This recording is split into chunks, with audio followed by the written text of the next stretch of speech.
أعوذ بالله من الشيطان الرجيم. بسم الله الرحمن الرحيم.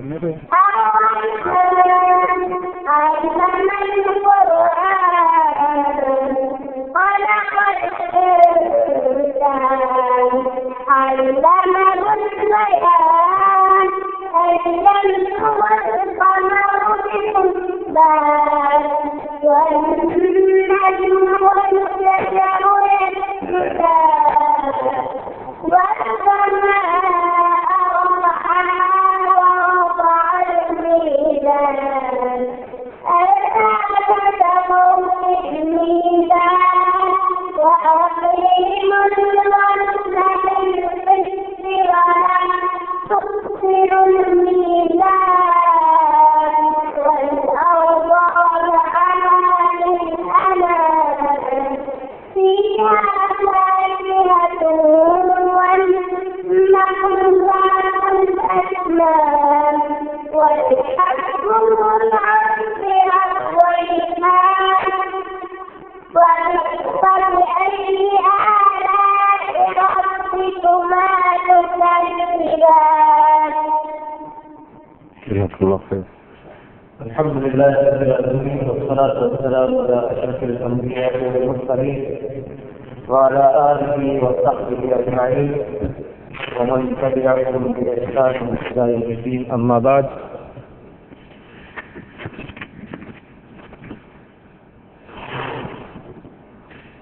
قابل احترام دوستوں، بزرگوں اور نوجوان ساتھیوں، مرکز دعوت الجالیات کا ماہانہ پروگرام آج بروز جمعرات بتاریخ 7 دسمبر 2017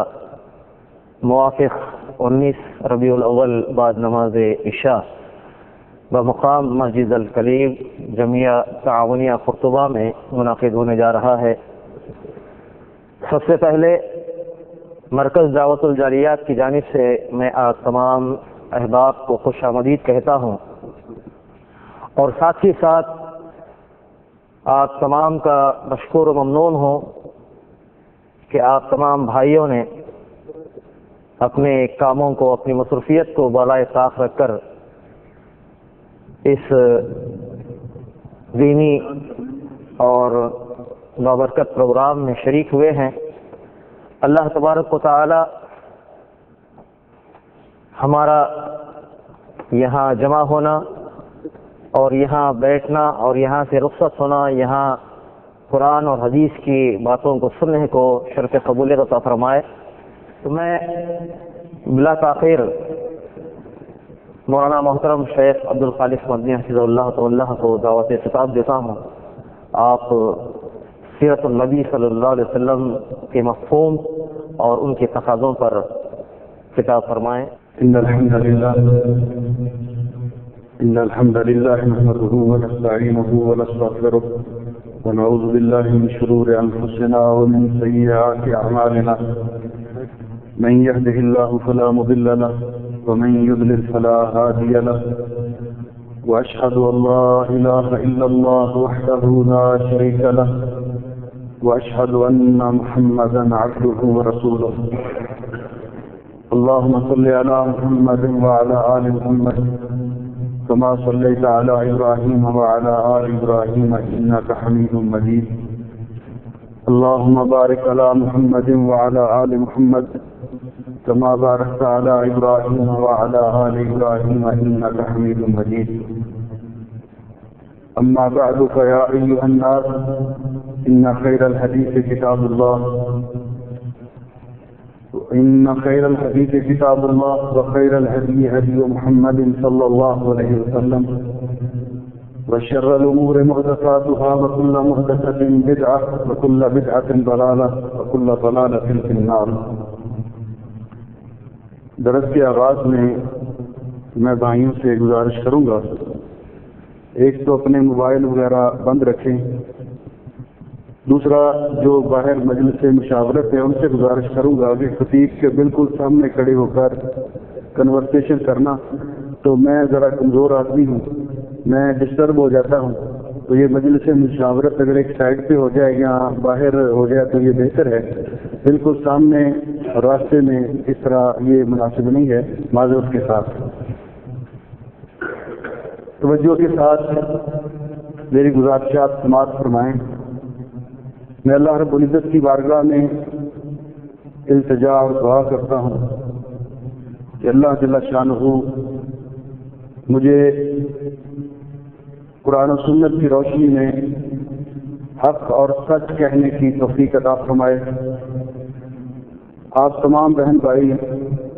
توجہ سے میری گفتگو سماعت فرمائیں اور پھر اللہ جل شانہ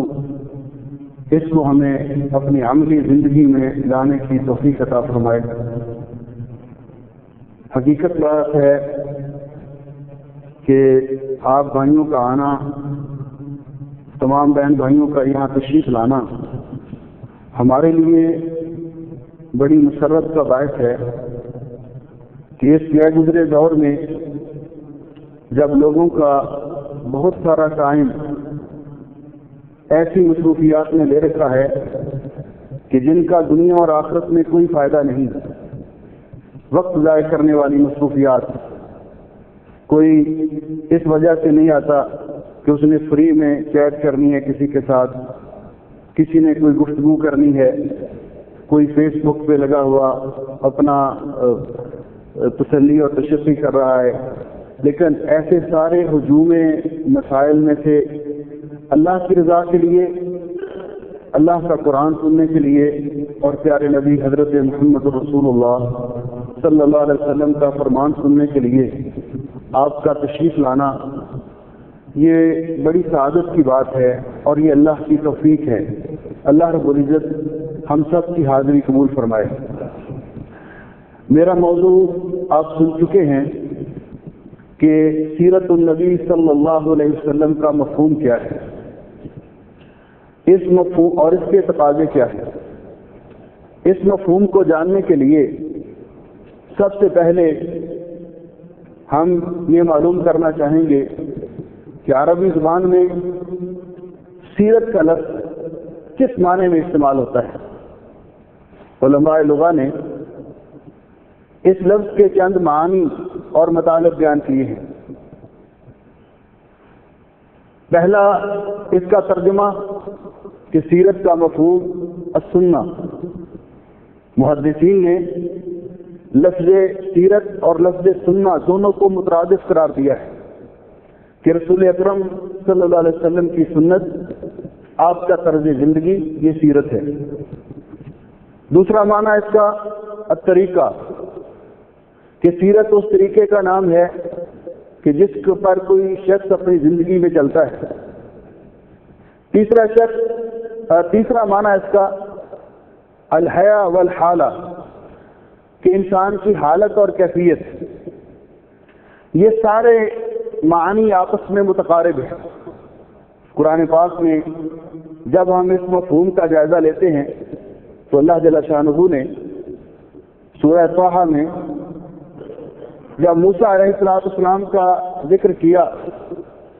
کہ ان کا فرعون کے جادوگروں کے ساتھ مقابلہ ہوا، انہوں نے اپنی رسیاں اور لاٹھیاں میدان میں پھینکی، لوگوں کو سانپ بن کے دوڑتی ہوئی نظر آئی. پھر موسیٰ علیہ السلام کو اللہ تعالیٰ نے حکم دیا کہ اپنا عصائے مبارک میدان میں پھینکیے. تو جب وہ میدان میں پھینکا تو وہ بہت بڑا سانپ بن گیا. وہ ساری رسیاں اور لاٹھیاں ان جادوگروں کی نکل گیا. تو اس کے بعد اللہ رب العزت نے موسیٰ علیہ السلام کو فرمایا کہ آگے بڑھ کر اس کو پکڑ لیجیے. تو موسیٰ علیہ السلام نے اپنے دل میں خوف محسوس کیا، اژدہا اور اس کو پکڑنا، یہ انسانی فطرت کے مطابق دل میں ایک خوف محسوس کیا. تو اللہ رب العزت نے فرمایا خذھا ولا تخف، موسیٰ آگے بڑھ کر اس کو پکڑ لیجیے، ولا تخف اور ڈریے نہیں، سنعیدها سیرتها الاولی، سنعیدها سیرتها الاولی، ہم اس کو اس کی پہلی سیرت میں لوٹا دیں گے، واپس لوٹا دیں گے. تو یہاں سیرت کا معنی کیا ہے؟ حالت، کنڈیشن اور کیفیت. گویا کہ عام طور پر آپ جانتے ہیں کہ جب کوئی آدمی اپنی سی وی وغیرہ پیش کرتا ہے کسی جاب کے لیے تو اسے کہا جاتا ہے السیرۃ الذاتیہ. اس سیرہ ذاتیہ میں کیا کچھ موجود ہوتا ہے کہ یہ شخص پیدا کہاں سے ہوا تھا اور پیدا کہاں ہوا, اس نے تعلیم کہاں سے حاصل کی, اس کے تعلیمی قواعد کیا ہیں,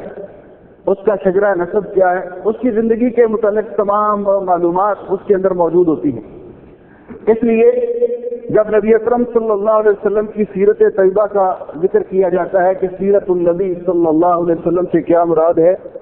تو اس کی علماء نے مختلف تعریفیں کی ہیں. ایک تعریف تو یہ ہے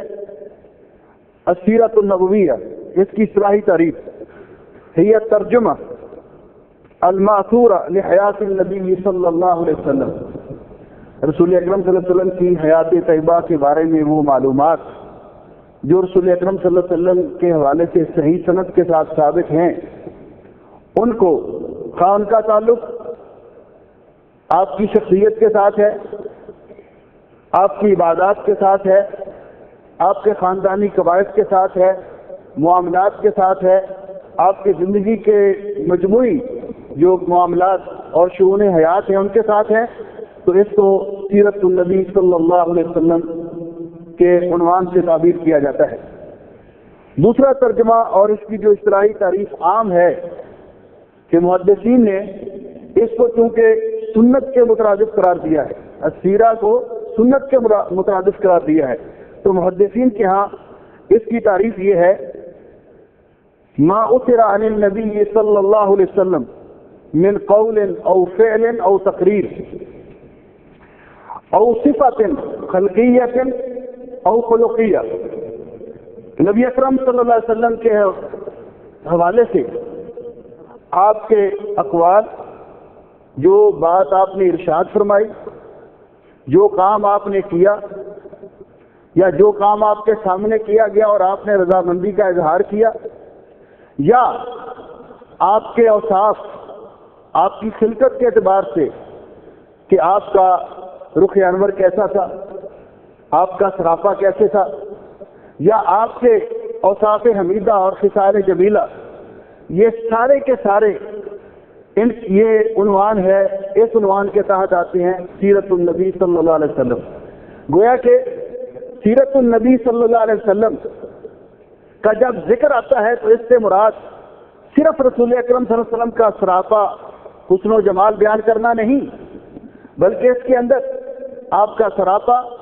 آپ کا حسن و جمال بیان کرنا, اس کے ساتھ ساتھ آپ کی عادات و خصائل, آپ کی عبادات, آپ کے معاملات اور آپ کی تمام طرز زندگی اس کے اندر آتا ہے. اس لیے آج ہم اس حوالے سے گفتگو کریں گے کہ عمومی طور پر تو گفتگو ہوتی ہے رسول اکرم صلی اللہ علیہ وسلم کی سیرت طیبہ کے عنوان سے, تو آپ کا حسن و جمال بیان کیا جاتا ہے, کرنا چاہیے. آپ کا سراپا بیان کیا جاتا ہے, کرنا چاہیے. ہر مسلمان کو سننے کا شوق ہے. رات کے درس میں بھی میں نے بڑی تفصیل کے ساتھ صحیح حدیث کی روشنی میں رسول اکرم صلی اللہ علیہ وسلم کا حلیہ مبارک بیان کیا ہے, لیکن آج وقت نہیں ہے, بالاختصار ہم اشارہ کریں گے. لیکن اس کے ساتھ ساتھ رسول اکرم صلی اللہ علیہ وسلم کی عملی زندگی, رسول اکرم صلی اللہ علیہ وسلم کی عبادات, آپ کے معاملات, جن کی اتباع کرنے کا ہمیں حکم دیا گیا, پیروی کرنے کا حکم دیا گیا, وہ بھی آپ کی سیرت طیبہ کا حصہ ہیں, ان کو بھی ذکر کرنا چاہیے. جس طرح کہ کسی نے بڑے اچھے انداز میں کہا ہے, یہ سچ ہے کہ اسوہ و سیرت کے جلسے, یہ سچ ہے کہ اسوہ و سیرت کے جلسے بظاہر ہیں بام سعادت کے زینے. یہ سچ ہے کہ نعت محمد کے موتی ہے ایمان کی انگشتری کے نگینے. میں کیونکہ میرا موضوع آج یہی ہے اور آپ جانتے ہیں کہ الحمدللہ ہمارا جس منہج کے ساتھ تعلق ہے, محدثین کی جماعت, صحابہ اکرام کے جانشین رضوان اللہ علیہ اجمعین, تو ہمارا دعویٰ بھی ہے اور عمل بھی ہے کہ جتنا درود پاک نبی اکرم صلی اللہ علیہ وسلم کی ذات اقدس پہ ہم بھیجتے ہیں، دوسرا کوئی دعویٰ تو کر سکتا ہے لیکن اس کی عملی مثال پیش نہیں کر سکتا. اس لیے کہ جنہوں نے صرف قرآن پاک بیان کرنا ہے کہ قرآن اپنے خطاب میں، اپنی تقریر میں، اپنے دروس میں حوالے کے طور پر قرآن کریم کی آیات تلاوت کرنی ہے یا رسول اکرم صلی اللہ علیہ وسلم کے ارشادات ان کا ذکر کرنا ہے، تو جب بار بار نبی پاک صلی اللہ علیہ وسلم کے ارشادات گرامی کا ذکر آئے گا تو لازمی طور پر کتنی بڑی شان اور فضیلت بخشی اللہ رب العزت نے محدثین کو اور ان کے متبعین کو کہ جب بھی حدیث بیان کرتے ہیں عن ابی ہریرہ رضی اللہ تعالیٰ عنہ قال قال رسول اللہ صلی اللہ علیہ وسلم، کہ جب بھی حدیث بیان کریں گے تو صحابہ اکرام کے لیے اللہ تعالیٰ کی بارگاہ میں دعا اور نبی پاک صلی اللہ علیہ وسلم کی ذات اقدس پر درود پڑھیں گے. اور آپ جانتے ہیں کہ یہ اتنی بڑی سعادت ہے کہ حضرت ابو بردہ ابن ابی نیار رضی اللہ تعالیٰ عنہ بیان کرتے ہیں کہ پیارے نبی حضرت محمد رسول اللہ صلی اللہ علیہ وسلم نے ارشاد فرمایا کہ جو شخص ایک مرتبہ نبی پاک صلی اللہ علیہ وسلم کی ذات اقدس پر درود پڑھتا ہے، آپ کا نام نامی اس میں گرامی سن کر کہتا ہے صلی اللہ علیہ وسلم، اللہ تعالیٰ اس پر اپنی 10 رحمتیں نازل کرتے ہیں، اللہ تعالیٰ اس کے 10 گناہ معاف کرتے ہیں، اللہ تعالیٰ اس کے 10 درجے بلند کرتے ہیں اور اللہ تعالیٰ اس کے نامہ اعمال میں 10 نیکیاں لکھ دیتے ہیں. اتنا بڑا اجر و ثواب ہے. اور آج اس دعوے کے اس بات کے لیے میں آپ تمام بھائیوں کو دعوت دوں گا کہ آپ میری گفتگو کے اندر شمار کریں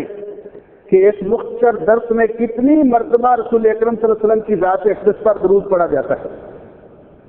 اس لیے رسول اکرم صلی اللہ علیہ وسلم کا نام نامی اس میں گرامی اگر کوئی مسلمان لیتا ہے یا سنتا ہے یا لکھتا ہے تو اس کو صلی اللہ علیہ وسلم کہنا چاہیے، صلی اللہ علیہ وسلم کہنا چاہیے. آپ نے فرمایا البخیل الذی ذکرت عنده فلم یصلی علیہ،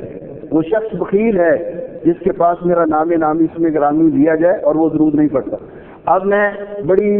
بہت پہلے سے یہ ایک چند اشعار میرے ذہن میں تھے، آج اللہ تعالیٰ نے وہ دوبارہ مجھے یاد کروا دیے، تو میں اس حوالے سے اپنے موضوع کی تشریح کے لیے بیان کرنا چاہتا ہوں کہ یہ موضوع کیا ہے میرا.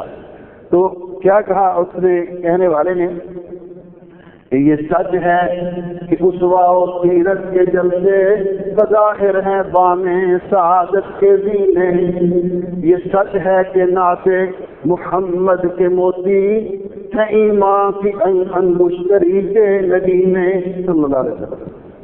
مگر اے قصیدہ گرو یہ تو سوچو کہ بے روح لفظوں کی قیمت ہی کیا ہے، مگر اے قصیدہ گرو یہ تو سوچو. آدمی ویسے تو دعویٰ کرتا رہے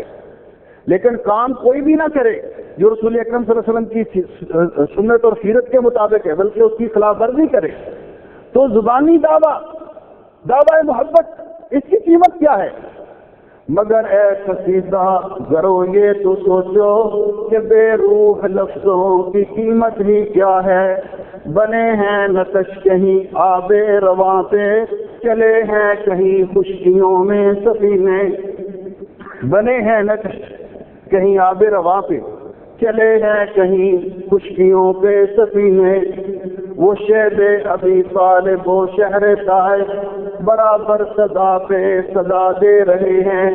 وہ مکہ کی خاک مقدس کے ذرے نقوش قدم کا پتا دے رہے ہیں. یہ درس دے رہا ہے محمد کا اسوہ صلی اللہ علیہ وسلم، یہ درس دے رہا ہے محمد کا اسوہ کہ آسان نہیں ہے مسلمان ہونا، بہت امتحانات درپیش ہوں گے، بہت سخت راہوں پہ چلنا پڑے گا. اگر تم کو ان سے عقیدت ہے کچھ بھی تو اپنا وسیلہ بدلنا پڑے گا، نفاق کے زبانوں عمل کو بدل کر حقیقت کے سانچے میں ڈھلنا پڑے گا. یعنی سیرت النبی صلی اللہ علیہ وسلم کا تقاضا کیا ہے؟ تقاضا یہ ہے کہ جس طرح ہمارا دعویٰ محبت ہے اسی طرح اور حقیقت میں ہر مسلمان کے دل میں اپنی جان سے بھی بڑھ کر اکرم صلی اللہ علیہ وسلم کی محبت کا ہونا لازمی ہے، ایمان کے لیے شرط ہے۔ اسی طرح ہماری اپنی عملی زندگی، ہم اس پہ بھی ذرا غور کریں کہ ہمیں اپنی عملی زندگی میں رسول اکرم صلی اللہ علیہ وسلم کی سیرت طیبہ کو کس قدر اپنے اوپر لاگو کیا ہے، کس قدر اپنایا ہے۔ جن کی تربیت پیارے نبی حضرت محمد رسول اللہ صلی اللہ علیہ وسلم نے کی تھی اور جن کے ساتھ آپ نے زندگی گزاری، یقیناً ان پہ جو آپ کا رنگ چڑھا، اس کی ایک مثال آپ کے سامنے رکھتا ہوں۔ حدیث پاک میں آتا ہے جب نبی کریم علیہ الصلوۃ والسلام پر نزول وحی کا آغاز ہوا تو یہ ابتدا تھی، آپ پر ایک روب سا طاری تھا، آپ گھر تشریف لائے، ام المومنین سیدہ خدیجہ الکبریٰ رضی اللہ تعالیٰ عنہ، آپ کی وہ وفات شیار بیوی کہ جن کی موجودگی میں رسول اکرم صلی اللہ علیہ وسلم نے دوسری شادی نہیں کی ہے۔ اللہ رب العزت نے آپ کو جو اولاد عطا کی سوائے ایک بیٹے سیدنا حضرت ابراہیم رضی اللہ تعالیٰ عنہ کے، باقی سب اولاد سیدہ خدیجہ الکبریٰ رضی اللہ تعالیٰ عنہ کے بطن اثر سے تھی۔ رسول اکرم صلی اللہ علیہ وسلم کی وہ وفات شیار بیوی کہ جب لوگ آپ کو ستاتے تھے وہ آپ کی ڈھارس بناتی تھی، اپنا مال آپ کے لیے خرچ کیا، ان کی وفات کے بعد بھی رسول اکرم صلی اللہ علیہ وسلم کبھی ان کو بھولے نہیں۔ انتہائی دانا اور سمجھدار عورت، جب آپ نے ان کو واقعہ بیان کیا تو ان کو وہ ورقہ ابن نوفل ان کے پاس لے گئی، لیکن ان کو ان کے پاس لے جانے سے پہلے رسول اکرم صلی اللہ علیہ وسلم کو تسلی دیتے ہوئے فرماتی ہیں آپ کے اوصاف ابھی آپ نے اعلان نبوت نہیں کیا، بیوی انسان کے احوال سے سب سے زیادہ واقف ہوتی ہے، باہر انسان جیسا بھی ہو لیکن گھر میں پتہ چلتا ہے کہ گھر والوں کی نگاہ میں وہ کیسا ہے، یہ ہے اصل سیرت۔ اور میرے پیارے نبی حضرت محمد رسول اللہ صلی اللہ علیہ وسلم کی سیرت طیبہ کا کیا کہنا ہے؟ میں تو کہتا ہوں کہ نبی پاک صلی اللہ علیہ وسلم کی سیرت طیبہ کی رفت، طہارت، پاکیزگی اور عمدگی کا اندازہ لگانے کے لیے قرآن پاک کا یہی مقام کافی ہے کہ اللہ رب العزت نے فرمایا لعمرک، اے میرے محبوب مکرم مجھے آپ کی عمر مبارک کی قسم، جس کی پوری عمر کی قسم اللہ نے کھائی، ان سے اعلیٰ سیرت کس کی ہوگی، ان سے پاکیزہ سیرت کس کی ہوگی۔ اس لیے گھر کی شہادت آپ کی رفیقہ حیات یہ گواہی دے رہی ہیں، اور صحیح بخاری کے یہ الفاظ ہیں، فرماتی ہیں کلا ابشر فواللہ لا یخزیک اللہ ابدا، اے محبوب مکرم آپ یہ خوش ہو جائیے، اللہ کی قسم اللہ آپ کو کبھی پریشان نہیں کرے گا۔ کیوں کہ آپ کے اندر جو آپ کی سیرت طیبہ کے جو نمایاں پہلو ہیں، آپ کی خصال حمیدہ ہیں، آپ کی عادات جمیلہ ہیں، جس شخص کے اندر اللہ رب العزت نے یہ عادات وصیت کی ہوں اللہ رب العزت اس کو کبھی پریشان نہیں کرتے۔ اور وہ عادات کیا تھی؟ فرماتی ہیں انک لتصر فواللہ انک لتصر الرحم، آپ صلہ رحمی کرنے والے، وتصدق الحدیث اور سچ بولنے والے، وتحمل الکل اور دوسروں کے بوجھ اٹھانے والے، وتکسب المعدوم ناداروں کے لیے کام کرنے والے، وتقری الضیف مہمان نوازی کرنے والے، وتعین علی نوائب الحق اور حق کی راہ میں آنے والی مشکلات پہ تعاون کرنے والے۔ یہ انہوں نے رسول اکرم صلی اللہ علیہ وسلم کے اوصاف ذکر کیے۔ رسول اکرم صلی اللہ علیہ وسلم کے ابتدائی عمر کے ساتھی آپ کے یار غار حضرت ابوبکر رضی اللہ تعالیٰ عنہ، ان پر آپ کی صحبت کا، آپ کی رفاقت کا جو رنگ چڑھا، یہ بھی صحیح بخاری کی حدیث ہے کہ ایک دفعہ مشرکین مکہ نے یہ منصوبہ بنایا کہ رسول اکرم صلی اللہ علیہ وسلم کے سب سے بڑے سپورٹر، آپ کی خدمت میں لوگوں کو لانے والے وہ ابوبکر صدیق رضی اللہ تعالیٰ عنہ ہیں۔ انہوں نے آپ پر بہت ظلم کیا، کہا ان کو ان کے ساتھ سے ہٹایا جائے تو پھر جا کر آپ کی دعوت رک سکے گی۔ اس قدر ظلم و ستم کیا کہ حضرت ابو بکر رضی اللہ تعالیٰ عنہ نے مکہ چھوڑ کر حبشہ جانے کا ارادہ بنا لیا، پروگرام بنا لیا۔ مکے سے نکل رہے تھے، قبیلہ کارا کا سردار، اس سے ملاقات ہو گئی۔ صحیح بخاری کے اندر یہ روایت موجود ہے، اس کا نام ابن الداغنہ۔ اس نے کہا ابو بکر کہاں جا رہے ہو؟ کہنے لگے اب مکے والوں کے ظلم و ستم کی انتہا ہو گئی ہے، اب یہاں رہنا بہت مشکل ہو گیا ہے۔ تو آپ اس کے الفاظ سنیے، وہ حضرت ابو بکر رضی اللہ تعالیٰ عنہ کی شخصیت کو جانتا تھا۔ اس نے کیا کہا؟ اس نے کہا ان مثلک لا یخرج ولا یخرج، آپ جیسے شخص کو نہ تو نکالا جا سکتا ہے اور نہ اس کو مکہ چھوڑ کر جانا چاہیے۔ فإنک تکسب المعدوم وتصل الرحم وتحمل القلب وتقری الضیف وتعین علی نوائب الحق، یعنی بالکل وہ خوبیاں، وہ خصائص جو ام المومنین سیدہ خدیجہ الکبریٰ رضی اللہ تعالیٰ عنہا نے پیارے نبی حضرت محمد رسول اللہ صلی اللہ علیہ وسلم کے بارے میں بیان کی، حضرت ابو بکر رضی اللہ تعالیٰ عنہ پر آپ کی رفاقت کا یہ رنگ چڑھا کہ آج وہ قبیلہ کارا کا سردار وہی خوبیاں حضرت ابو بکر کے بارے میں بیان کر رہا ہے۔ یہ ہے سیرت کو اپنانا، یہ ہے سیرت کو اپنی عملی زندگی میں لانا۔ اور صحابہ کرام رضوان اللہ علیہم اجمعین نے اس کی بڑی اعلیٰ مثالیں اور واضح ثبوت امت کے سامنے پیش کیے۔ پیارے نبی حضرت محمد رسول اللہ صلی اللہ علیہ وسلم کی سیرت طیبہ کو اپنانے کا تقاضا یہ ہے کہ ہم عملی طور پر آپ کی سیرت طیبہ کو اپنی عملی زندگی میں لائیں، کیونکہ اللہ رب العزت نے ہمیں حکم دیا ہے۔ اللہ جل شانہ کا ارشاد ہے لقد قال لكم في رسول الله أسوة حسنة، محبوب مکرم پیغمبر رحمت حضرت محمد رسول اللہ صلی اللہ علیہ وسلم کی زندگی ہمارے لیے بہترین نمونہ ہے، بہترین نمونہ، اسوۃ حسنہ، بہترین قدوہ، آئیڈیل۔ اور کیوں نہ ہو اگر ہم صرف اس پہلو کو ہی لے لیں کہ پیارے نبی حضرت محمد رسول اللہ صلی اللہ علیہ وسلم کا حسن و جمال، آپ کی خوبصورتی، تو جنہوں نے، میں تو عام طور پہ کہتا ہوں یہ جذبات کی بات نہیں، حقیقت ہے کہ رسول اکرم صلی اللہ علیہ وسلم کا رخ انور، وہ مبارک چہرہ، اس چہرے کی برکتوں کا کیا کہنا کہ جس کو حالت ایمان میں کوئی شخص ایک مرتبہ جس نے زیارت کر لی، جس شخص نے حالت ایمان میں رسول اکرم صلی اللہ علیہ وسلم سے ملاقات کر لی، آپ کی زیارت کا شرف حاصل کر لیا، اور وہ ایمان کی حالت میں دنیا سے چلا گیا، اللہ نے اس پر جہنم کی آگ حرام کر دی۔ اور وہ چہرہ ایسا کہ جس نے بھی دیکھا، آپ نے مشہور شاعر رسول اکرم صلی اللہ علیہ وسلم کے حضرت حسان ابن ثابت، ان کے اشعار سنے، وَأَحْسَنَ مِنْكَ لَمْ تَرَ قَطُّ عَيْنٌ وَأَجْمَلَ مِنْكَ لَمْ تَلِدِ النِّسَاءُ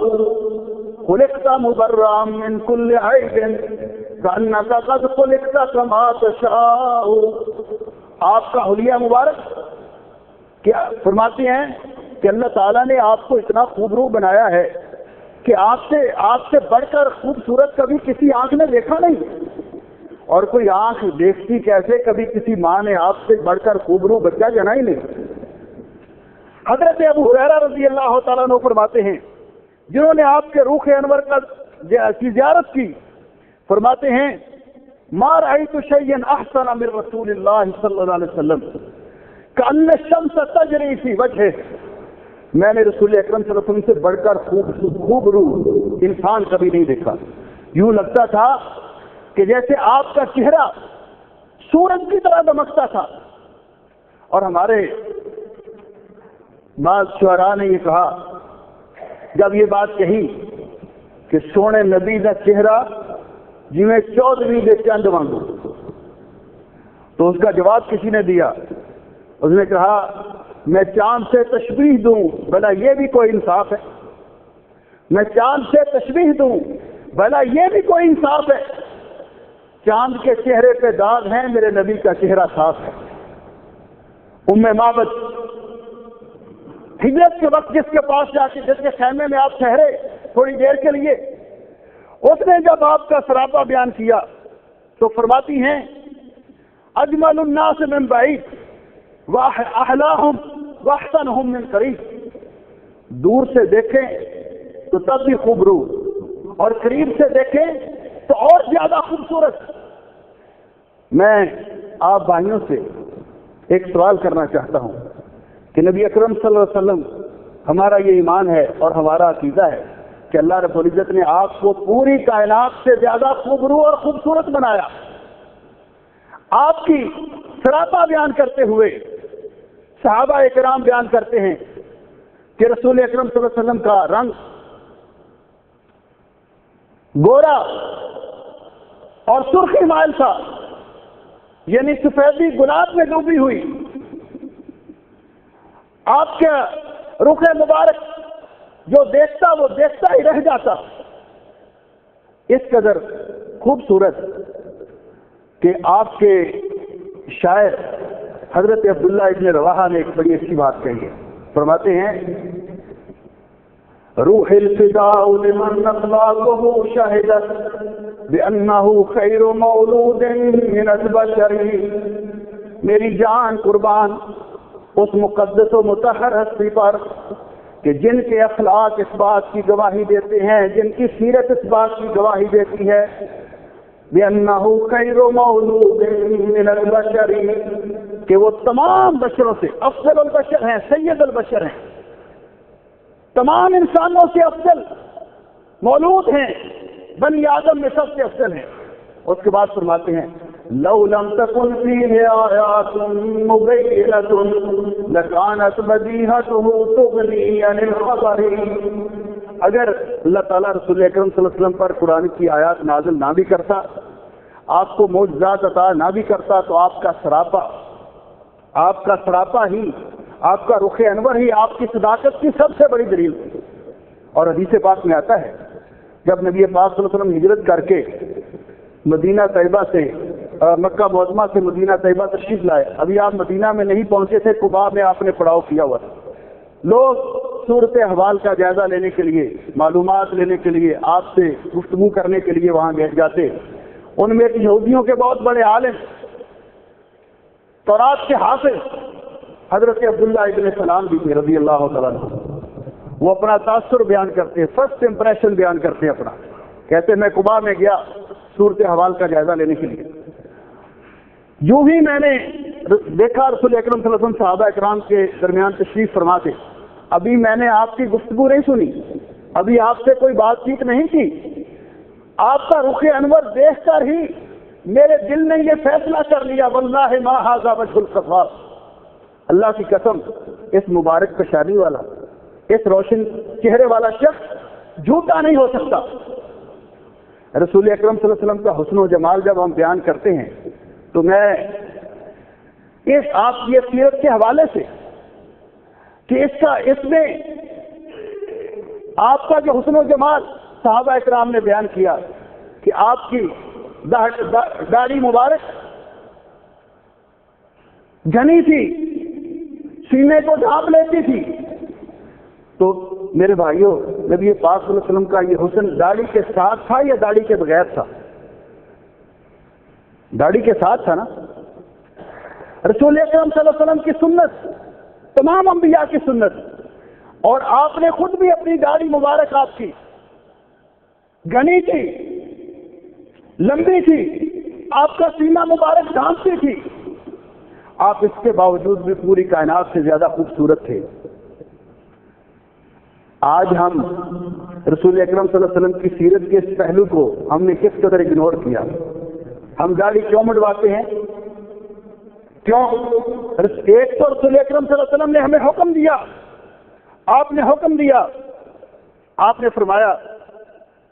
حضرت عبداللہ ابن عمر رضی اللہ تعالیٰ عنہ سے روایت ہے، احفظ الشوارب واحفظ اللحى، مونچھیں کٹواؤ اور داڑھی کو بڑھاؤ۔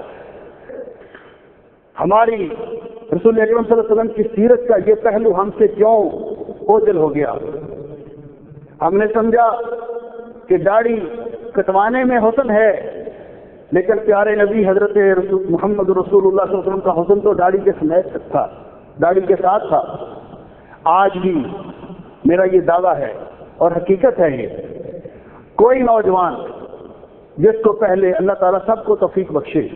یہ کوتاہی ہے۔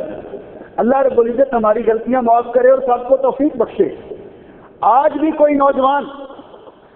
جس سے یہ کوتاہی ہو رہی ہے، وہ ذرا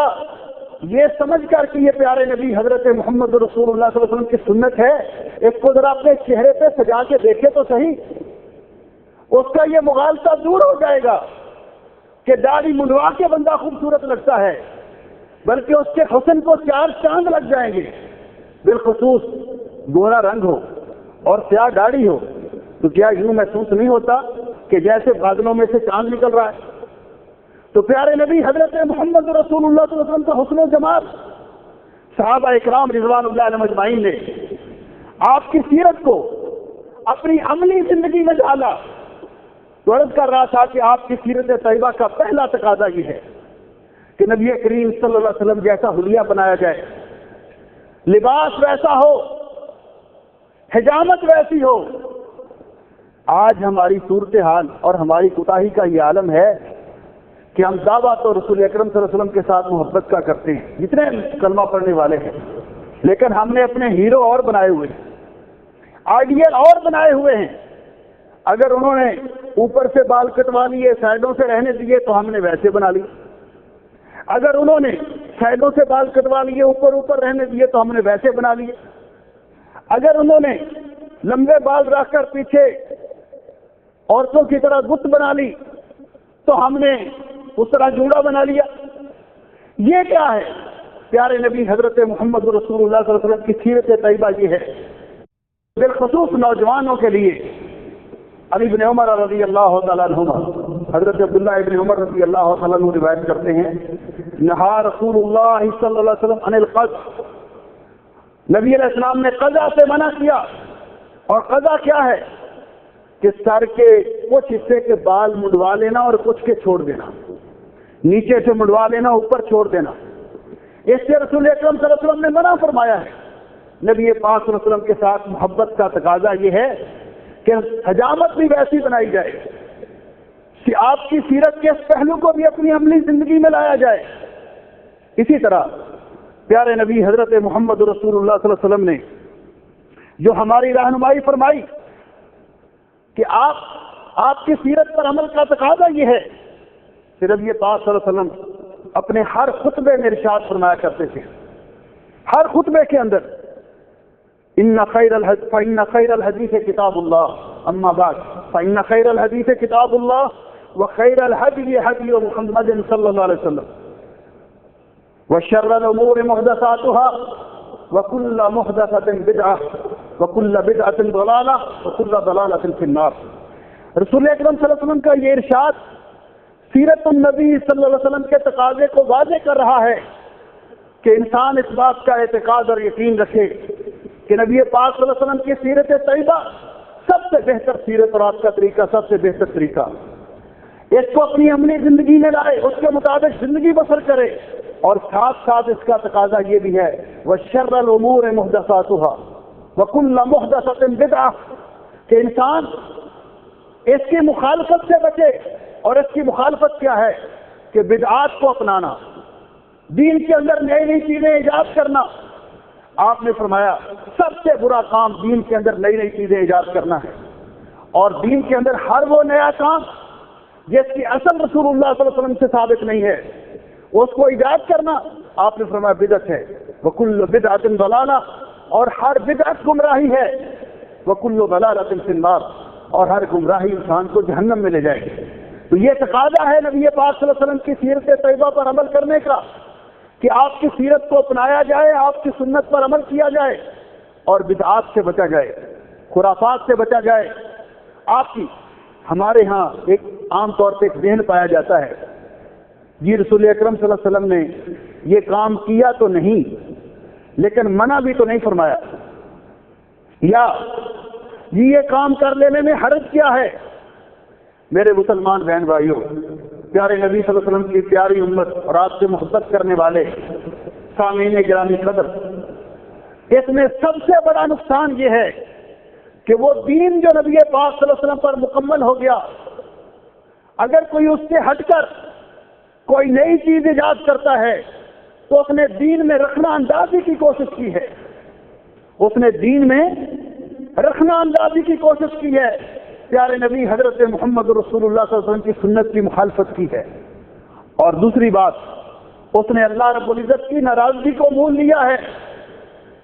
دین نبی علیہ السلام کی محبت کا تقاضا تو یہ تھا کہ آپ کے لائی ہوئی شریعت پر عمل بھی کیا جائے، اس کا دفاع بھی کیا جائے۔ اس کے لیے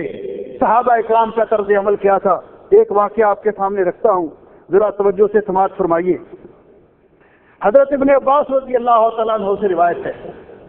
وہ بیت اللہ شریف کا طواف کر رہے تھے اور حضرت معاویہ رضی اللہ تعالیٰ عنہ وہ بھی بیت اللہ شریف کا طواف کر رہے تھے۔ معاویہ رضی اللہ تعالیٰ عنہ جب بیت اللہ شریف کا طواف کر رہے تھے، یستلم الارکان کلھا، وہ تمام ارکان کو استلام کر رہے تھے۔ یعنی عام طور پر طواف کے دوران 2 رکن، حجر اسود کو بوسہ دیا جاتا ہے یا استلام کیا جاتا ہے، یا رکن یمانی کو۔ حضرت معاویہ چاروں کونوں کو ہاتھ لگا کے گزر رہے تھے، استلام کر رہے تھے۔ حضرت ابن عباس رضی اللہ تعالیٰ عنہما نے انہیں متنبہ کیا، فقال له ابن عباس لما تستلم هذين الركنين ولم يكن رسول الله صلی اللہ علیہ وسلم يستلمهما، آپ ان رکن یمانی اور حجر اسود کے علاوہ باقی جو رکن ہیں، رکن شامی اور رکن عراقی، ان کو ہاتھ کیوں لگا رہے ہیں، ان کو اسلام کیوں کر رہے ہیں؟ نبی پاک صلی اللہ علیہ وسلم تو ایسے نہیں کیا کرتے تھے۔ تو حضرت معاویہ نے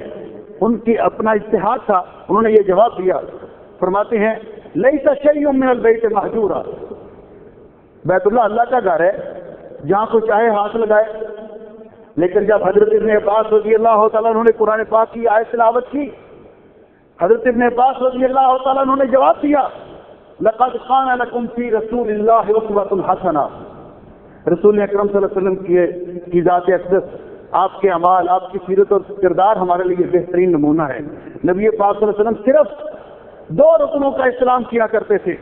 فقال معاویہ، حضرت معاویہ نے فوراً اپنا طرز عمل چھوڑ دیا اور فرمایا صدقت، تو نے سچ کہا ہے۔ یہ عمل تھا صحابہ کرام کا کہ جب پتہ چل جائے کہ نبی پاک صلی اللہ علیہ وسلم کی سیرت یہ ہے، آپ کا طریقہ یہ ہے، تو مسلمان پھر حیل و حجت نہ کرے، پس و پیش نہ کرے، فوراً اس پر عمل کرنے کی کوشش کرے۔ میرے بھائیوں اور میری بہنوں، وہ لوگ جن کے سامنے نبی پاک صلی اللہ علیہ وسلم نے اپنی سیرت طیبہ اس قدر واضح کی، نبی آج ہمیں ہر معاملے میں، عقائد ہوں، عبادات ہوں، معاملات ہوں، پیارے نبی حضرت محمد رسول اللہ صلی اللہ علیہ وسلم سے رہنمائی حاصل کرنا چاہیے۔ کیونکہ جب کلمہ پڑھ لیا ہے، کلمہ پڑھنے کے بعد لا الہ الا اللہ محمد رسول اللہ کا اقرار کرنے کے بعد کوئی بندہ اپنی مرضی کا مالک نہیں رہتا۔ ہم اب پابند ہیں، اللہ رب العزت نے اسی بات کا ہمیں حکم دیا، اور سیرت طیبہ کا یہ تقاضا اللہ رب العزت نے بڑی وضاحت کے ساتھ ہمارے سامنے بیان کیا۔ اللہ تعالیٰ فرماتے ہیں، یا ایھا الذین آمنوا لا تقدموا بین یدی اللہ ورسولہ، ایمان والو اللہ اور اللہ کے رسول سے آگے بڑھنے کی کوشش نہ کرو۔ حضرت ابن عباس رضی اللہ تعالیٰ عنہما اس آیت کی تفسیر میں فرماتے ہیں، لا تقولوا خلاف الکتاب والسنہ، کتاب و سنت کے خلاف نہ عمل کرو نہ کوئی بات کہو۔ جب اللہ کا قرآن آ جائے، نبی پاک صلی اللہ علیہ وسلم کا ارشاد آ جائے، تو مسلمان کو سر تسلیم خم کر دینا چاہیے، اپنی منمانی نہیں کرنی چاہیے۔ اللہ رب العزت نے حکم دیا کہ رسول اکرم صلی اللہ علیہ وسلم کی سیرت پر عمل کرنے کا تقاضا یہ ہے کہ جہاں حکم دیا وہاں وہ کام کیا، جہاں سے روک دیا گیا وہاں رک گئے، اپنی منمانی نہیں کرتے۔ اس لیے اللہ رب العزت نے فرمایا، آپ کی سیرت پر عمل کرنے کا تقاضا کہ انسان کے سامنے بعض اوقات 2 راہیں ہوتی ہیں، ایک ہے اتباع رسول، رسول اکرم صلی اللہ علیہ وسلم کی اطاعت اور فرما برداری، اور یہ وہ راہ ہے جو انسان کو جنت میں لے جانے والی ہے، یہ وہ راستہ ہے جو انسان کو جنت میں لے جانے والا ہے۔ ان ابی ہریرہ رضی اللہ عنہ، حضرت ابو ہریرہ رضی اللہ تعالیٰ عنہ سے روایت ہے کہ رسول اکرم صلی اللہ علیہ وسلم نے فرمایا کل امتی یدخلون الجنہ الا من ابا، میری ساری امت جنت میں جائے گی سوائے ان بد نصیبوں کے جنہوں نے خود جنت میں جانے سے انکار کر دیا۔ قیل ومن ابا، اللہ کے حبیب صلوات اللہ وسلم علیہ، جنت میں جانے سے انکار کون کر سکتا ہے؟ آپ نے فرمایا من اطاعنی دخل الجنہ ومن عصانی فقد ابا، جو میری اطاعت کرے گا وہ جنت میں جائے گا، جو میری نافرمانی کرے گا گویا کہ اس نے خود جنت میں جانے سے انکار کر دیا۔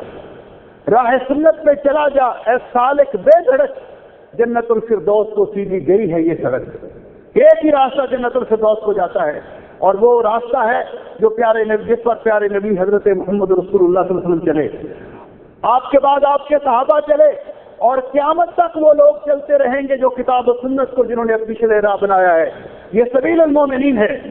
اللہ رب العزت فرماتے ہیں دوسرا راستہ کون سا ہے؟ اپنی منمانی کرنے کا راستہ، اپنی مرضی کرنے کا راستہ۔ تو اللہ جل شانہ فرماتے ہیں اے میرے پیارے حبیب صلوات اللہ وسلم علیہ فَإِن لَّمْ يَسْتَجِيبُوا لَكَ فَاعْلَمْ أَنَّمَا يَتَّبِعُونَ أَهْوَاءَهُمْ،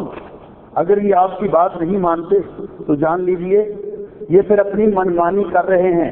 اپنی خواہشات کی پیروی کر رہے ہیں۔ وَمَنْ أَضَلُّ مِمَّنِ اتَّبَعَ هَوَاهُ بِغَيْرِ هُدًى مِّنَ اللَّهِ إِنَّ اللَّهَ لَا يَهْدِي الْقَوْمَ الظَّالِمِينَ، اس سے بڑھ کر گمراہ کون ہے جو اللہ تعالیٰ کی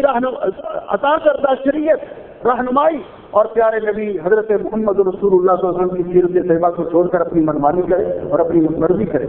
تو گویا کہ سیرت النبی صلی اللہ علیہ وسلم کا تقاضا یہ ہے کہ ہم نبی پاک صلی اللہ علیہ وسلم کی سیرت طیبہ، آپ کا طریقہ وہ اپنی عملی زندگی میں لائیں اور اپنی منمانی نہ کریں، اپنی خواہشات کی پیروی نہ کریں، کیونکہ آپ کی اتباع اور پیروی انسان کو جنت میں لے جانے والی ہے۔ اپنی خواہشات اور اپنی پیروی اور اپنی منمانی اور اپنی مرضی کا دین بنانا یہ انسان کو جنت سے دور لے جانے والا ہے اور جنت سے محروم کرنے والا ہے۔ میرے بھائیوں اور میری بہنوں، رسول اکرم صلی اللہ علیہ وسلم نے جس طرح صحابہ اکرام کی تربیت کی، میں چند مثالیں آپ کے سامنے رکھنا چاہتا ہوں۔ نبی پاک صلی اللہ علیہ وسلم کی خدمت میں ایک صحابی آئے۔ اب ذرا ہم اپنے آپ کو، آج میں جو بھی باتیں کر رہا ہوں آپ اپنا وزن کریں، ہم اپنے آپ کو تولیں کہ ہمارا عقیدہ اور نظریہ کیا ہے، ہمارا طریقہ کار کیا ہے، اور پیارے نبی حضرت محمد رسول اللہ صلی اللہ علیہ وسلم کا طریقہ کار کیا تھا۔ اس صحابی نے آ کر آپ کی خدمت میں عرض کیا کہ اللہ کے حبیب ما شاء اللہ وشئت، جیسے آپ چاہیں اور اللہ چاہے، جیسے اللہ چاہے ما شاء اللہ وشئت، اور آپ چاہیں۔ نبی پاک صلی اللہ علیہ وسلم نے فوراً اس کو ٹوکا، کیا فرمایا؟ یہ بات قابل غور ہے۔ ہم بڑی بے توجہی سے اور بڑی آرام سے، سادگی سے بعض کلمات ایسے زبان سے نکال دیتے ہیں۔ جب اس نے کہا ما شاء اللہ وشئت کہ جیسے اللہ چاہے اور آپ چاہیں، تو آپ نے فرمایا، فوراً اس کو ٹوکا اور فرمایا جعلتنی للہ ندا، اور اللہ کے بندے تو نے مجھے اللہ کا شریک بنا دیا۔ قل ما شاء اللہ وحدہ، یہ کہو کہ جیسے اللہ چاہے، جیسے اللہ چاہے۔ کیوں کہ اس کائنات میں مشیت چلتی ہے تو اللہ کی۔ پیارے نبی حضرت محمد رسول اللہ صلی اللہ علیہ وسلم اللہ تعالیٰ کا اتنا ادب کرنے والے حضرت انس رضی اللہ تعالیٰ عنہ فرماتے ہیں کہ ایک دفعہ آپ کے بعض عمال نے آپ سے کہا کہ آپ دوسرے لوگوں کو خط لکھتے ہیں اور وہ بغیر مہر کے خط نہیں پڑھتے، کہ یہ خط سر و مہر ہے۔ تو نبی علیہ السلام نے اس غرض کے لیے ایک انگوٹھی بنائی چاندی کی، اور اس انگوٹھی کا نقش کیا تھا محمد الرسول اللہ۔ اس انگوٹھی مبارک پر کیا لکھا تھا؟ محمد الرسول اللہ۔ لیکن کیسے لکھا تھا؟ نیچے محمد، درمیان میں رسول اور اوپر اللہ۔ یہ ادب اللہ رب العزت کی ذات پاک کا کہ نیچے اپنا نام لکھا، درمیان میں اپنا منصب لکھا اور اوپر منصب کو عطا کرنے والے اللہ جل شانہ کا نام لکھا۔ اس لیے خالق و مخلوق میں، ساجد و مسجود میں، عابد و محمود میں، عابد و معبود میں ہر انسان کو فرق سامنے رکھنا چاہیے۔ پیارے نبی حضرت محمد رسول اللہ صلی اللہ علیہ وسلم کی سیرت پر عمل کرنے والے، آپ کی سیرت کو اپنانے والے کبھی گالی نہیں دیتے، کبھی کسی پر لعن طعن نہیں کرتے۔ حضرت انس ابن مالک رضی اللہ تعالیٰ عنہ، عبداللہ ابن عمر رضی اللہ تعالیٰ عنہ بیان فرماتے ہیں، پہلے حضرت ابو ہریرہ کی حدیث رضی اللہ تعالیٰ عنہ کہ نبی علیہ السلام فرمایا انی لم ابعث لعانا وانما بعثت رحمتا، مجھے اللہ نے لعنت کرنے والا بنا کر نہیں بھیجا، مومن کبھی کسی پر لعنت نہیں کرتا۔ اور حضرت عبداللہ ابن عمر فرماتے ہیں لا ينبغي للمؤمن ان يكون لعانا، مومن کے لیے یہ لائق ہی نہیں کہ وہ لعن طعن کرے، کسی کو لعنتیں کرے۔ مومن گالی نہیں دیتا، گالی دینا منافق کا کام ہے۔ مومن کسی پر لعنت نہیں کرتا، نبی پاک صلی اللہ علیہ وسلم نے اس سے منع فرمایا ہے، یہ مومن کی شان نہیں ہے۔ اور مومن وعدے کی پابندی کرتا ہے، مومن کبھی خیانت نہیں کرتا۔ حضرت انس رضی اللہ عنہ فرماتے ہیں کہ نبی علیہ السلام جب بھی خطبہ ارشاد فرماتے ساتھ یہ فرماتے لا ایمان لمن لا امانت له ولا دین لمن لا عہد له، اس شخص کی کوئی امانت نہیں، وہ شخص کا کوئی ایمان نہیں جو امانت دار نہیں، اور اس کا کوئی دین نہیں جو وعدے کو توڑنے والا ہے۔ میرے بھائیوں اور میری بہنوں، پیارے نبی حضرت محمد رسول اللہ صلی اللہ علیہ وسلم نے جو فرمایا، صحابہ اکرام کی رہنمائی کی، انہوں نے اس کو پوری زندگی کا اصول بنا لیا۔ حضرت عمر ابن سلمہ رضی اللہ تعالیٰ عنہ بیان کرتے ہیں، فرماتے ہیں نبی پاک صلی اللہ علیہ وسلم کے ساتھ آپ کی کفالت میں تھا، کھانا کھا رہا تھا، اور کھانے کے اس برتن میں میرا ہاتھ ادھر ادھر جا رہا تھا، تو نبی علیہ السلام نے میرا ہاتھ پکڑ کر مجھے فرمایا کہ اے بیٹے سم اللہ، پہلے اللہ کا نام لو، کل بیمین، اپنے دائیں ہاتھ سے کھاؤ، وکل مما یلیک، اور اپنے آگے سے کھاؤ۔ چھوٹے بچے ہیں، فرماتے اس دن سے لے کر آج تک میں اسی طرح کھاتا ہوں جس طرح میرے پیارے نبی حضرت محمد رسول اللہ صلی اللہ علیہ وسلم نے مجھے سکھایا ہے، جس طرح مجھے سکھایا ہے۔ ہم دیکھیں ذرا کہ نبی پاک صلی اللہ علیہ وسلم نے صاف فرمایا کہ دائیں ہاتھ سے کھاؤ، بائیں ہاتھ سے شیطان کھاتا ہے۔ میرے مسلمان بھائیوں اور بہنوں، ذرا ہم غور کریں، نبی پاک صلی اللہ علیہ وسلم کی سیرت کے اس پہلو کو ہم تو بڑے ڈیزائن کے ساتھ اور بڑے سٹائل کے ساتھ،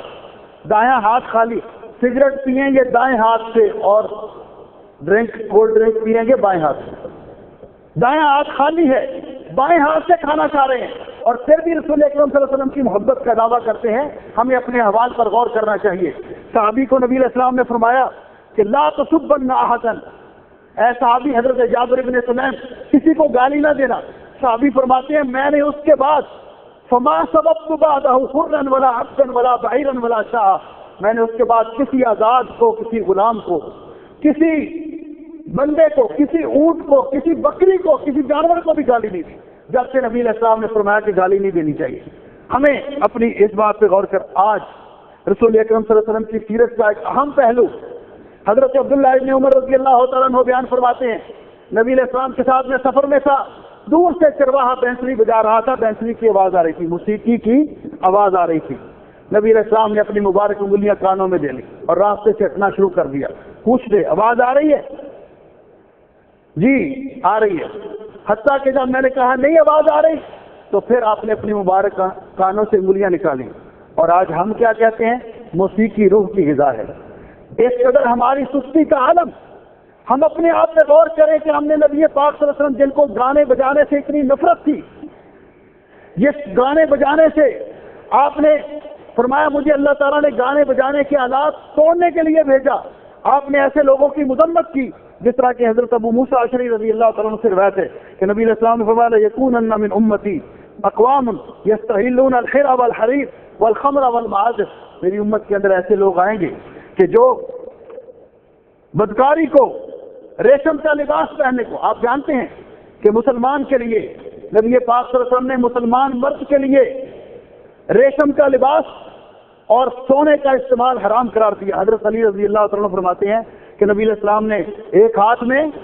ریشم پکڑا، ایک ہاتھ میں سونا پکڑا، اور فرمایا ان ھذین حرام علی ذکور امتی وحل لاناثہم، یہ دونوں چیزیں میری امت پر حرام ہیں۔ آج شادی کے موقع پر کوئی سونے کی انگوٹھی پہن رہا ہے اور دعویٰ کرتا ہے کہ میں نبی علیہ السلام کا محب ہوں، آپ کے ساتھ محبت کا دعویٰ کرتا ہے۔ نبی پاک صلی اللہ علیہ وسلم نے ایک آدمی کو دیکھا، اس کو پتہ نہیں تھا مسئلے کا، اس نے سونے کی انگوٹھی پہنی ہوئی، آپ نے فرمایا تمہیں یہ بات پسند ہے کہ اللہ اس کے بدلے تمہیں آگ کا انگارہ پہنائے؟ اس نے وہ وہیں پھینک دی۔ آپ نے فرمایا لوگ ان چیزوں کو حلال سمجھیں گے، اسی طرح خمر کو، شراب کو اور گانے بجانے کو۔ تو یہ چیزیں رسول اکرم صلی اللہ علیہ وسلم کی نے جو ہماری رہنمائی کی، ہم اس وزن میں اپنے آپ کو تولیں۔ بات آخر پہ لاتا ہوں، صحابہ اکرام عبادات کے معاملے میں کس قدر رسول اکرم صلی اللہ علیہ وسلم کی پیروی کرتے، کیونکہ اللہ رب العزت نے عبادت کی قبولیت کے لیے جو شرائط رکھی ہیں قرآن و حدیث کی روشنی میں علماء نے ان کو جمع کیا۔ پہلی شرط یہ ہے کہ عمل کرنے والا مومن ہو، جو مومن نہیں ہے، جس کا ایمان درست نہیں ہے، اس کا کوئی عمل اللہ کو قبول نہیں۔ دوسری شرط یہ ہے اخلاص، کہ وہ عمل خالص اللہ کی رضا کے لیے ہو۔ اور تیسری شرط ہے مطابق، کہ وہ عمل نبی پاک صلی اللہ علیہ وسلم کی سنت کے مطابق ہو۔ نبی پاک صلی اللہ علیہ وسلم کی سیرت کا یہی تقاضا ہے کہ اس طرح کی عبادت کی جائے جس طرح رسول اکرم صلی اللہ علیہ وسلم عبادت کرتے تھے، کیونکہ اللہ رب العزت نے دین اسلام کی اصل دو چیزیں ہیں۔ پہلی چیز اللہ نعبد الا اللہ، کہ ہم صرف اللہ کی عبادت کریں، اللہ تعالیٰ کے علاوہ کسی کی عبادت نہ کریں۔ اور دوسری اصل یہ ہے وَأَلَّا نَعْبُدَ اللَّهَ إِلَّا بِمَا شَرَعَ اللَّهُ، اللہ کی عبادت اس طرح کریں جس طرح پیارے نبی حضرت محمد رسول اللہ صلی اللہ علیہ وسلم نے ہمیں طریقہ سکھایا۔ اللہ رب العزت نے ہمیں اپنی عبادت کے لیے پیدا کیا، اور عبادت کا طریقہ سکھانے کے لیے صحابہ اکرام انبیاء علیہ السلام کو اللہ رب العزت نے مبعوث فرمایا۔ اس لیے نبی پاک صلی اللہ علیہ وسلم جب تربیت کرتے تھے، آپ ہر موقع پر فرماتے سلو، نماز کا باری آئی تو آپ نے فرمایا سلو کما رأیتمونی اصلی، سلو کما رأیتمونی اصلی، اس طرح نماز پڑھو جس طرح مجھے نماز پڑھتے ہوئے دیکھتے ہو۔ وضو کا بیان آیا، حضرت عثمان رضی اللہ تعالیٰ عنہ بیان کرتے ہیں، حضرت عثمان رضی اللہ تعالیٰ عنہ نے ایک دن وضو کے لیے پانی منگوایا، اپنے ہاتھوں پر پانی اڈیلا، اپنے ہاتھوں کو دھویا 3 مرتبہ۔ آپ جانتے ہیں کہ وضو کرنے کا مسنون طریقہ کہ پہلے انسان دل میں نیت کرے، پھر بسم اللہ پڑھے، پھر اپنے دونوں ہاتھوں کو 3 مرتبہ یہ کلائی کے جوڑ تک دونوں ہاتھوں کو دھویا جائے۔ فغسلهما 3 مرات، 3 مرتبہ اپنے دونوں ہاتھوں کو دھویا۔ ثم ادخل يمينه في الوضوء، پھر وضو کے برتن میں اپنا دایاں ہاتھ داخل کیا، اور اس کے ساتھ ثم تمضمض واستنشق واستنثر، کلی کی، ناک میں پانی چڑھایا اور ناک صاف کی۔ ثم غسل وجهه 3، یہ ناک میں پانی چڑھانا فصل کے ساتھ اور وصل کے ساتھ دونوں طرح جائز ہے۔ فصل کا معنی یہ ہے کہ پہلے کلی کرنا اور بعد میں ناک میں پانی ڈالنا۔ وصل کا معنی ایک ہی چلو لیا، اس میں کچھ پانی سے کلی کی اور کچھ پانی ناک میں چڑھایا اور ناک صاف کیا۔ اس کے بعد ثم غسل وجهه 3، حدیث پاک کو ذرا غور سے سنیے اور اپنے وضو کے طریقے کی بھی اصلاح کر لیجیے۔ پھر آپ نے اپنا چہرہ مبارک 3 مرتبہ دھویا۔ دوسری حدیث میں کہ چہرے کی حدود کیا ہیں، کہ آپ نے یہ منبت شاہ، جہاں سے بال، سر کے بال اگے ہوئے، یہاں سے لے کر تھوڑی کے نیچے تک، اور ایک کان سے لے کر دوسرے کان تک، یہ چہرہ ہے، یہ سارے کا سارا دھونا چاہیے۔ رسول اکرم صلی اللہ علیہ وسلم جب اپنا چہرہ مبارک دھوتے تو اوپر سے نیچے کو پانی اس طرح ڈالتے اور پورے چہرے کو دھوتے۔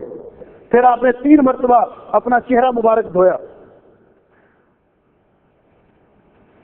ثم غسل وجهه 3 ويديه الى المرفقين، اور پھر اس کے بعد اپنے دونوں ہاتھ کونیوں سمیت 3 مرتبہ دھوئے، پہلے دایاں ہاتھ اور پھر بایاں ہاتھ کونیوں سمیت 3 مرتبہ دھوئے۔ ثم مسح راسه، پھر آپ نے سر کا مسح کیا۔ سر کے مسح کا طریقہ بتلایا کہ بدا بمقدم راسه، سر کے اگلے حصے سے شروع کیا حتیٰ کہ گردن کے آخر تک لے گئے اور پھر واپس لے آئے۔ ثم غسل كل رجل 3، پھر دونوں پاؤں، پہلے دایاں پاؤں 3 مرتبہ دھویا، پھر بایاں پاؤں 3 مرتبہ دھویا۔ یہ وضو مکمل کرنے کے بعد فرمایا، کس نے؟ سیدنا عثمان غنی رضی اللہ تعالیٰ عنہ نے۔ فرماتے ہیں رأیت النبی صلی اللہ علیہ وسلم یتوضأ نحو وضوء ھذا، میں نے رسول اکرم صلی اللہ علیہ وسلم کو دیکھا کہ آپ اس طرح وضو فرمایا کرتے تھے جس طرح میں نے وضو کر کے آپ کو دکھایا۔ اس کے بعد فرمایا کہ نبی پاک صلی اللہ علیہ وسلم نے ارشاد فرمایا من توضأ نحو وضوء ھذا، جس نے اس طرح وضو کیا جس طرح میں نے وضو کیا، کس نے؟ رسول اکرم صلی اللہ علیہ وسلم نے اس طرح وضو کیا۔ ثم صلی رکعتین، پھر 2 رکعت نفل پڑھے، لا یحدث فیہما نفسہ، اس میں دل میں ادھر ادھر کے خیالات نہیں بلکہ پوری توجہ اور خشوع کے ساتھ پڑھے۔ غفر اللہ لہ ما تقدم من ذنبہ، اللہ تعالیٰ اس کے پچھلے سارے گناہ معاف کر دیتا ہے۔ یعنی وضو کا طریقہ صحابی نے بیان کیا، اس طرح میں نے رسول اکرم صلی اللہ علیہ وسلم کو وضو کرتے ہوئے دیکھا، اس طرح آپ نے وضو فرمایا۔ اور بعض دیگر روایات میں کہ آپ نے داڑھی کا خلال کیا، انگلیوں کا خلال کیا، جہاں تک گردن کے مسح کا تعلق ہے اس کے بارے میں کوئی حدیث کی کتاب صحیح سند کے ساتھ اس کا ذکر نہیں ہے، بلکہ محدثین نے ذکر کیا کہ یہ روایت من گھڑت ہے جس میں الگ سے گردن کا مسح کیا جاتا ہے، کیونکہ یہ حدیث جو بخاری شریف کی میں نے آپ کے سامنے پیش کی ہے اس کے اندر بھی اس کا ذکر نہیں ہے۔ اسی طرح نماز کی باری آئی تو صحابہ اکرام کس قدر اہتمام کرتے تھے، کیونکہ وہ جانتے تھے۔ حضرت زید بن وہب بیان کرتے ہیں قال رہا حذیفہ، اور بخاری شریف کے اندر یہ مسند احمد کے اندر یہ روایت موجود ہے کہ حضرت حذیفہ ابن یمان رضی اللہ تعالی، میرے بھائیوں یہ حدیث ذرا غور سے سنیے، اللہ ہمیں توفیق بخشے کہ ہم نماز کی اس طرح اصلاح کر لیں جس طرح پیارے نبی حضرت محمد رسول اللہ صلی اللہ علیہ وسلم نماز پڑھا کرتے تھے اور آپ نے امت کو سکھائی۔ حضرت حذیفہ رضی اللہ تعالیٰ عنہ نے، حذیفہ ابن یمان نبی پاک صلی اللہ علیہ وسلم کے وہ پیارے صحابی جن کو صاحب و سر رسول اللہ صلی اللہ علیہ وسلم کہا جاتا ہے کہ آپ کے محرم راز آپ نے ایک آدمی کو دیکھا نماز پڑھ رہا تھا، لا یتم الرکوع والسجود، نماز کے اندر رکوع اور سجدہ صحیح نہیں کر رہا تھا۔ فلما انصرف، جب نماز سے فارغ ہوا، قال له حذیفہ، حضرت حذیفہ رضی اللہ تعالیٰ عنہ نے اس آدمی سے کہا، کیا کہا؟ منذ کم صلاتک ہذہ، اللہ کے بندے کتنے عرصے سے یہ نماز پڑھ رہے ہو جس طرح کی آپ نے آج پڑھی؟ تو کہنے لگا منذ 40 سنہ، 40 سال سے میں تو ایسے ہی پڑھ رہا ہوں، 40 سال سے۔ ہم نے کبھی غور کیا کہ ہماری یہ نماز اللہ رب العزت کی بارگاہ میں قبول ہوگی یا نہیں ہوگی؟ صحابی رسول نے کیا فرمایا جب انہوں نے کہا تو کہتے ہیں 40 سال ما صلیت منذ 40 سنہ، کہتے 40 سال تک تو نے نماز پڑھی نہیں، 40 سال تک ما صلیت منذ 40 سنہ، 40 سال سے تم ویسے ہی حرکات و سکنات کر رہے ہو، آپ نے نماز پڑھی نہیں۔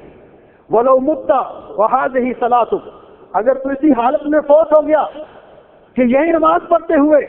لمت علی غیر الفطرہ التي فطرها علیہ محمد فطر اللہ علیہ محمد صلی اللہ علیہ وسلم، تو آپ کی موت اس فطرت سے نہیں آئے گی جو کہ اس فطرت پر اللہ تعالیٰ نے حضرت محمد رسول اللہ صلی اللہ علیہ وسلم کو پیدا کیا اور جو آپ کی سیرت اور طریقہ۔ کس قدر اہتمام تھا، وہ ایک دوسرے کو چیک کرواتے تھے کہ بھئی ہماری نماز تو دیکھو کیا رسول اکرم صلی اللہ علیہ وسلم کی نماز کے مطابق ہے۔ حضرت ابو حمید الساعدی رضی اللہ تعالیٰ عنہ، نبی پاک صلی اللہ علیہ وسلم کے وفات کے بعد 10 صحابہ اکرام موجود ہیں، تو حضرت ابو حمید الساعدی رضی اللہ تعالیٰ عنہ انہیں کہتے ہیں کہ میں آپ کو رسول اکرم صلی اللہ علیہ وسلم کی نماز پڑھ کے نہ دکھاؤں کہ جس طرح آپ نماز پڑھتے تھے؟ تو ان صحابہ اکرام کے اندر ابو قتادہ رضی اللہ تعالیٰ عنہ بھی تھے، تو انہوں نے کہا بھئی آپ تو ہم سے عمر میں چھوٹے ہیں، کہنے لگے نہیں میں آپ کو نماز پڑھ کے دکھاتا ہوں۔ تو انہوں نے کہا چلو دکھاؤ ہمارے سامنے۔ 10 صحابہ اکرام کی موجودگی میں نماز پڑھی۔ تو کیسے نماز پڑھی؟ حدیث پاک میں اس کا ذکر ہے، کہتے ہیں رسول اللہ صلی اللہ علیہ وسلم جب نماز کے لیے کھڑے ہوتے تھے، کان رسول اللہ صلی اللہ علیہ وسلم اذا قام الى الصلاة يرفع يديه حتى يحاذي بهما منكبيه، نبی پاک صلی اللہ علیہ وسلم جب نماز کے لیے کھڑے ہوتے تو اپنے دونوں ہاتھوں کو اٹھاتے کندھوں کے برابر تک، ثم يكبر، پھر اللہ اکبر کہتے۔ اللہ اکبر کہنے کے بعد رسول اکرم صلی اللہ علیہ وسلم اپنے ہاتھ باندھ لیتے، بالکل معتدل ہو کر آپ کھڑے ہو جاتے۔ اس کے بعد قرات ہوتی، ثم یقرأ، قرات کرنے کے بعد ثم یکبر، پھر اللہ اکبر کہتے، فیرفع یدیہ، پھر اپنے دونوں ہاتھوں کو اٹھاتے، حتی یحاذی بہما منکبیہ، اور کندھوں کے برابر تک اٹھاتے۔ اس کے بعد آپ رکوع کرتے، رکوع کے اندر تسبیحات پڑھنے کے بعد اطمینان کے ساتھ آپ رکوع کرتے، حتیٰ کہ آپ کے تمام اعضاء اپنی اپنی جگہ پہ فٹ ہو جاتے۔ اس کے بعد رکوع سے سر اٹھاتے اور وَيَضَعُ رَاحَتَيْهِ عَلَى رُكْبَتَيْهِ، آپ دونوں اپنی ہتھیلیاں اپنے گھٹنوں پہ رکھتے اور بالکل اپنی کمر کو سیدھا کر لیتے، نہ سر اوپر اٹھایا ہوتا زیادہ اور نہ نیچے جھکایا ہوتا بلکہ کمر کے برابر ہوتا۔ پھر رکوع کرنے کے بعد ثم يرفع رأسه، پھر سر اٹھاتے رکوع سے اور فرماتے سمع اللہ لمن حمدہ، سمع اللہ لمن حمدہ کہہ کر ہاتھ پھر ثم یرفع یدیہ، پھر اپنے دونوں ہاتھ کندھوں کے برابر تک اٹھاتے، اور اس کے بعد پھر آپ دعائیں پڑھنے کے بعد پھر آپ سجدے کے لیے اللہ اکبر کہہ کر زمین کی طرف جھکتے، اور جب سجدہ کرتے تو اپنے دونوں ہاتھ پہلوؤں سے الگ رکھتے، اور پھر سجدہ کر کے اٹھتے اللہ اکبر کہہ کر، پھر اپنا بایاں پاؤں بچھا کر دایاں پاؤں کھڑا کرتے اور اس پر بیٹھ جاتے، حتیٰ کہ اطمینان کے ساتھ بیٹھ جاتے، اور اس کے بعد دوسرا سجدہ کرتے، اور اسی طرح کرتے۔ ثم اذا قام من الركعتين، پھر جب دو رکعتیں پڑھنے کے بعد آپ کھڑے ہوتے اللہ اکبر کہتے، اور پھر اپنے دونوں ہاتھ کندھوں کے برابر تک اٹھاتے اور اپنے ہاتھ باندھ لیتے، جس طرح نماز تکبیرہ افتتاح میں کیا تھا۔ پھر ساری نماز اس طرح ادا کرتے۔ پھر آخری سجدے کے بعد، جس کے بعد سلام ہوتا، آپ تورک کرتے۔ تورک کا طریقہ بتایا کہ آپ اپنے بائیں پہلو پر بیٹھ جاتے اور بایاں پاؤں دائیں کان کے نیچے سے نکالتے۔ اس طرح نماز انہوں نے مکمل کی۔ 10 صحابہ اکرام نے ان کو نماز پڑھتے ہوئے دیکھا اور 10 صحابہ اکرام نے شہادت دی، قالوا صدقت ہکذا کان یصلی صلی اللہ علیہ وسلم، آپ نے سچ کہا، رسول اکرم صلی اللہ علیہ وسلم اسی طرح نماز پڑھا کرتے تھے۔ میرے بھائیوں اور میری بہنوں، آج ہمیں دنیا میں کی زندگی میں ہمارے پاس وقت ہے، آج ہم رسول اکرم صلی اللہ علیہ وسلم کی سیرت طیبہ کے نمایاں پہلوؤں میں سے ایک پہلو یہ بھی ہے جس کا غیر مسلموں نے بھی اعتراف کیا ہے، جس کا غیر مسلموں نے بھی اعتراف کیا ہے، اور وہ کیا ہے؟ ایک مستشرق لکھتا ہے، وہ کہتا ہے کہ رسول اکرم صلی اللہ علیہ وسلم کی امت نے نبی پاک صلی اللہ علیہ وسلم کی سیرت طیبہ کو محفوظ کرنے کے لیے 5 لاکھ آدمیوں کے تراجم اور احوال قوائف جمع کیے ہیں، راویوں کے کتب رجال اس کی شاہد ہیں۔ اس قدر اللہ تعالیٰ نے پیارے نبی حضرت محمد رسول اللہ صلی اللہ علیہ وسلم کی سیرت کو محفوظ کیا ہے۔ نبی پاک صلی اللہ علیہ وسلم کی سیرت کا ایک ایک لمحہ، آپ اٹھتے کیسے تھے، بیٹھتے کیسے تھے، تبسم کیسے فرماتے، کھانا کیسے تناول فرماتے، بازار میں کیسے جاتے، رات کو آرام کیسے فرماتے، ہر چیز محفوظ ہے۔ اور یہ اللہ رب العزت نے دین اور شریعت کی حفاظت کی ہے، تو جس دور میں بھی کوئی صحیح دین کو حاصل کرنا چاہے گا اس کو وہ میسر آئے گا۔ آج بھی ہمارے پاس حدیث پاک کی صحیح کتابیں موجود ہیں جن پر علماء کا اتفاق ہے، بالخصوص بخاری اور مسلم اور دیگر وہ کتابیں جن احادیث پر محدثین نے تحقیق کے بعد مہر تصدیق ثبت کی ہے۔ آج ہم ان کی روشنی میں اپنی آخرت کی فکر سامنے کر رکھتے ہوئے اپنا وضو چیک کریں، اپنی نماز چیک کریں، اپنے معاملات چیک کریں، اپنی عبادات چیک کریں۔ اگر تو نبی پاک صلی اللہ علیہ وسلم کی سنت کے مطابق ہے تو اللہ کا شکر ادا کریں اور اللہ سے دعا کریں کہ اللہ قبول فرمائے۔ اگر ان میں کوئی کمی اور کوتاہی ہے تو قرآن و حدیث کی روشنی میں آج اصلاح کر لیں، وقت ہے قیامت کے دن۔ اللہ رب العزت نے فرمایا لقد کان لکم فی رسول اللہ اسوۃ حسنہ، نبی پاک صلی اللہ علیہ وسلم کی زندگی ہمارے لیے بہترین نمونہ ہے۔ ہمارے اعمال کو پرکھا جائے گا نبی پاک صلی اللہ علیہ وسلم کے اعمال کی بنیاد پر۔ اگر ہمارے اعمال آپ کے اعمال کے مطابق ہوئے تو اللہ قبول کرے گا، اگر نہیں تو نبی علیہ السلام نے فرمایا کل عمل لیس علیہ امرنا فہو رد، ہر وہ کام جس پر ہماری مہر نہیں ہے، جو میری سنت کے مطابق نہیں، اللہ رب العزت کی بارگاہ میں مردود ہے۔ اللہ رب العزت قرآن پاک میں فرماتے ہیں یا ایھا الذین آمنوا اطیعوا اللہ واطیعوا الرسول ولا تبطلوا اعمالکم، اے ایمان والو اللہ اور اللہ کے رسول کی اطاعت کرو اور اپنے اعمال کو ضائع نہ کرو۔ یہ کلید ہے پیارے نبی صلی اللہ علیہ وسلم کی سیرت کا تقاضا ہے کہ جس طرح آپ کا سراپا ہمیں محبوب، ہمیں آپ کی شکل و صورت، آپ کے حجامت جیسی حجامت، آپ کے لباس جیسا لباس بنانا چاہیے، اسی طرح آپ کی سیرت اور کردار کو بھی اپنی عملی زندگی میں لانا چاہیے۔ اللہ جل شانہ ہمیں توفیق بخشے اور اللہ تعالیٰ ہمارے لیے آسانیاں بھی پیدا کرے اور یہ سوچ اور فکر ہمارے اندر پیدا کرے قیامت کے دن اسی بنیاد پر کہ جو نبی پاک صلی اللہ علیہ وسلم کی سنت پر عمل کرنے والا ہے، حوض کوثر کا پانی ملے گا تو اسی بنیاد پر۔ اللہ جل شانہ ہمیں آپ کے حوض سے جام کوثر نصیب فرمائے، اللہ تعالیٰ ہمیں آپ کی شفاعت کے حقدار بنوائے، اور اللہ رب العزت نے تو ہمارا نصیبہ اتنا بلند کیا ہے کہ ہم کہتے ہیں محمد نو چھڈیاں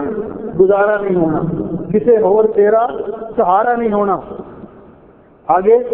بہشتی دروازہ عہدوں تک نہیں کھلنا جدوں تک محمدی اشارہ نہیں ہونا۔ اس لیے ہمارا یہ ہے کہ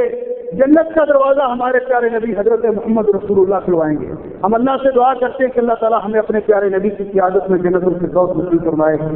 اقول قولی ھذا استغفر اللہ لي ولکم ولسائر المسلمین من كل ذنب واتوب الیہ.